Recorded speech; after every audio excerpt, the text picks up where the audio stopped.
자, 이렇게 되면은 덩어리를 잡거나 치는 묘사를 할 때 많은 도움이 되겠죠. 좀 더 쉽게 그릴 수 있고 쉽게 채색하실 수 있을 거예요.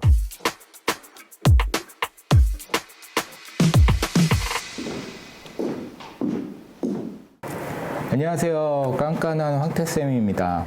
오늘 그려볼 소재는 수도꼭지.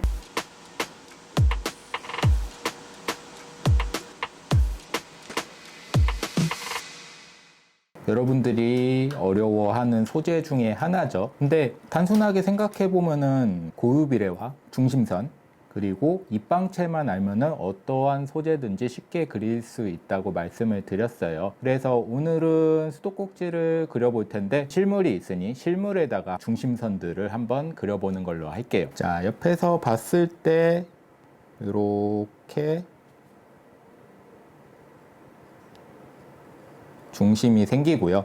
그리고 수도꼭지를 그리실 때 많이 틀리는 부분, 이렇게 해서 왔을 때 직각으로 떨어지게 많이 그리는데 실제 실물을 관찰을 해보시면 이렇게 해서 조금 약간 대각선 방향으로 이렇게 모양이 형성이 되어 있고요. 자, 정면에서 봤을 때도 마찬가지로 중심선을 한번 이렇게 그려보면은 좌우 대칭, 원기둥 형태로 되어 있다는 것을 알 수 있죠.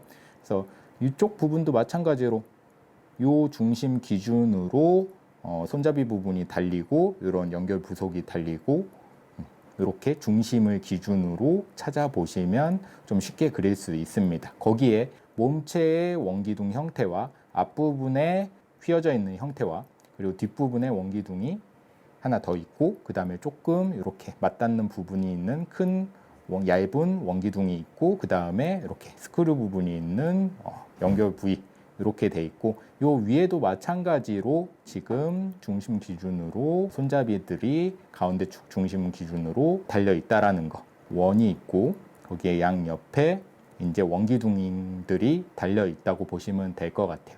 이거를 간단하게 입방체 형식으로 한번 그려 볼게요. 제 몸통을 기준으로 먼저 그려 볼게요. 몸통에 원기둥이 있고 여기서도 마찬가지로 중심 기준으로 좌우 대칭이 되는지 그리고 대각선 방향으로 내려와서 이제 앞부분에 나오는 부분을 한번 그려볼 거예요. 자, 이 기울기 기준으로 그대로 따라와서 원기둥이 형성이 되고요. 여기서도 중심선이 이렇게 나오겠죠. 약간 아까도 말씀드렸다시피 대각선으로 이렇게 살짝 내려오는 부분이 있어요. 앞쪽에 원기둥이 이렇게 형성이 되고 그러면 자연스럽게 이 라운드 부분들은 이어주면은 자연스럽게 형태가 나올 겁니다. 그리고 뒷부분도 마찬가지로 이 앞쪽과 뒤쪽이 똑같이 만나는 부분이기 때문에 그대로 따라와서 이제 안 보이는 면까지 생각을 해주시면 이렇게 원기둥이 또 생기겠죠.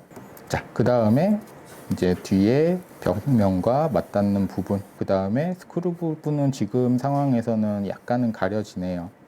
그 다음에 윗부분, 여기 연결 부위, 여기도 마찬가지로 원기둥으로 형성이 돼 있죠. 그 다음에 이제 손잡이 부분, 얘도 마찬가지로 아까 중심 잡아놨던 기울기 그대로 원기둥이 형성이 되고 그 다음에 여기에 구가 하나 들어가겠죠. 그 다음에 이제 손잡이 부분, 여기도 마찬가지로 원기둥에 그대로 이용을 해갖고 요 축에 맞춰서 그려볼게요. 반대편도 동일하게 이렇게 안 보이는 면까지 생각을 해주셔야 되겠죠.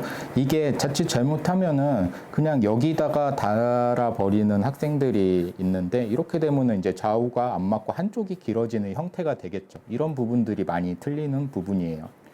그래서 이렇게 원기둥으로. 그러면 이제 한번 정리를 한번 해볼게요.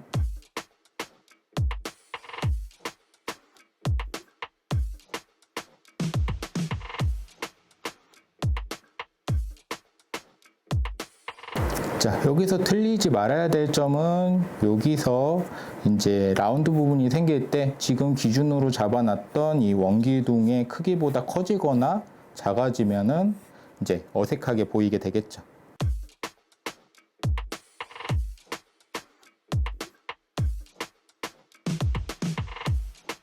자, 지금은 단순하게 도형의 형태로 그리는 거기 때문에 이제 이 부분에서 중심선하고 확인을 하고 라운드를 치게 된다면 이제 수도꼭지의 형태가 완벽하게 되겠죠.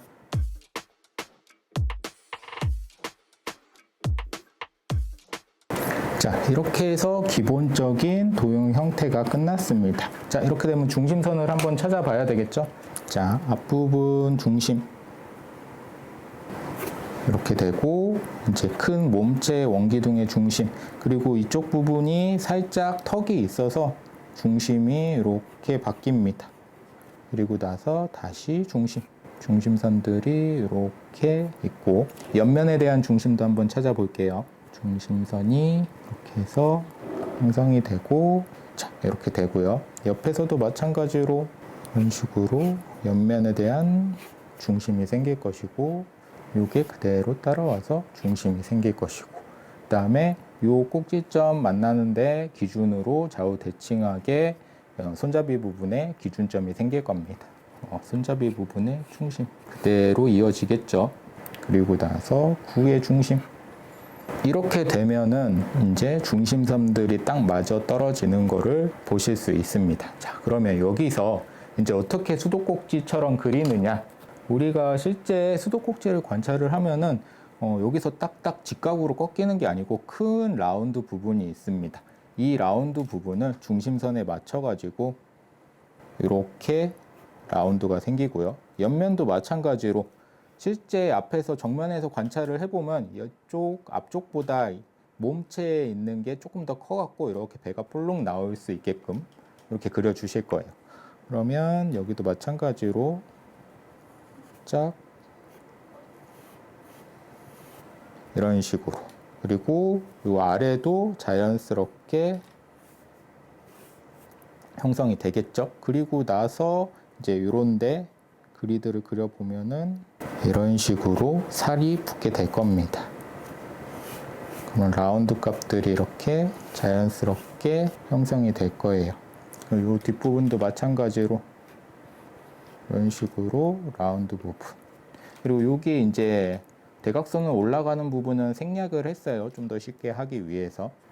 얘도 마찬가지로 중심선들이 그대로 이어져 갖고 이 앞부분에 라운드 부분까지 이렇게 되고, 이쪽 부분도 마찬가지로 이렇게 배가 볼록 튀어나오게 돼 있죠. 그거를 감안해서 모양을 이렇게 만들어 주시면 우리가 어렵게 생각하고 있는 이 수도꼭지 형태를 기본 입방체에 라운드 값을 주면서 쉽게 그릴 수 있다는 것을 확인하실 수 있을 겁니다. 자, 여기도 마찬가지로 위에 손잡이 부분도 보시면요, 이렇게 네모라고 인식을 하고 그리는 친구들이 있는데 옆에서 좀 관찰을 해보면 약간은 이 부분이 없어진다라는 것을 알 수 있을 거예요. 그러면 아까는 그냥 원기둥으로 잡아놨지만 이렇게 안쪽에 원기둥을 잡아주고 그대로 그려주면은 정확한 손잡이의 형태가 나오죠. 이 부분이 없어지는 거예요. 이렇게까지 해서 중심선과 기본 입방체 그리고 고유 비례를 가지고 간단하게 그려봤고요. 이제 실질적으로 이제 수도꼭지 그리는 거를 한번 보여드리겠습니다. 비트 주세요.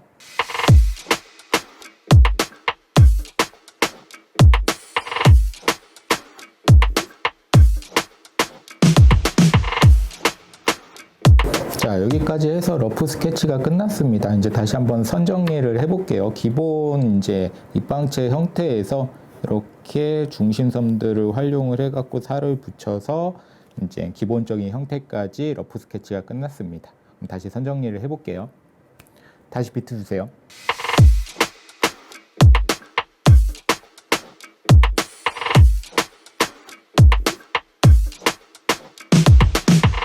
자, 여기까지 해서 스케치와 중심선 그리고 입체에 대한 중심선, 가로, 세로에 대한 그리드까지 한번 그려봤습니다. 자, 이게 중심선이고요. 빨간색으로 된 게 입체 중심선이고요. 그리고 파란색으로 돼 있는 게 가로에 대한 그리드, 올리브색으로 돼 있는 게 이제 세로에 대한 그리드.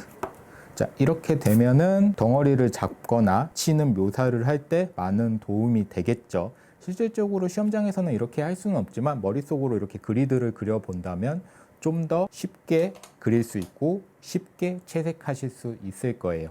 자, 여기까지 해서 우리가 고유 비례와 중심선 그리고 입방체가 어떠한 입방체로 됐는지 알 수 있다면 이렇게 어려운 형태도 쉽게 그려내실 수 있을 거예요. 자, 여기까지 깐깐한 황태쌤이었고요. 다음 시간에 만나요. 안녕.